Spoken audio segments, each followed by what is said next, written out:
राप्ती सोनारी गाउँपालिकाले आफ्नो 8औं स्थापना दिवस आज भव्यताका साथ मनाएको छ। 2073 फागुन 27 गते गाउँपालिकाको स्थापना भएको थियो।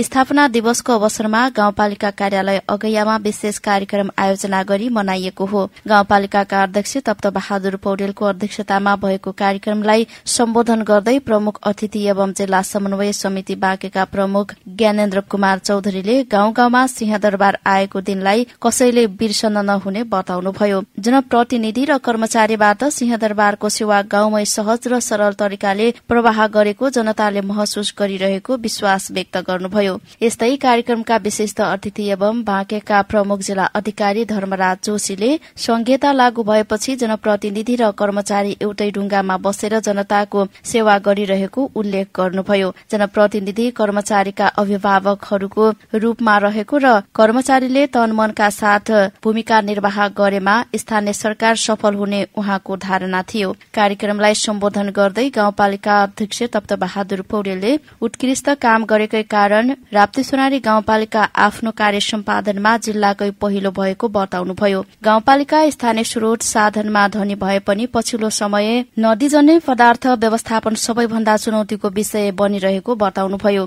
गाउँपालिकाको सीमा विवाद र नदीजन्य पदार्थ व्यवस्थापनमा जिल्लाका सम्पूर्ण सरकारवाला निकायको सहयोग आवश्यक रहेको उहाँको भनाइ थियो। 8औं स्थापना दिवस मनाउँदै गर्दा हामीले हाम्रो क्षमतामा वृद्धि गर्न जरुरी छ। हामीले जनतालाई, पालिकाको नागरिकलाई, पालिकाको जनतालाई केन्द्रबिन्दुमा राखेर हाम्रा सेवालाई प्रभावकारी ढंगले अगाडि बढ्नुपर्नेछ। त्यसकारण यो सम्पूर्ण काम गर्नका निमित्त पालिकाको नेतृत्व, समन्वय, सहकार्य गर्दै अगाडि बढ्ने कुरामा हामी बढ़िरहेका छौं र बढ्दै जानुपर्दछ र यो बढ्ने सवालमा हरेक म प्रतिबद्धता व्यक्त गर्न चाहन्छु।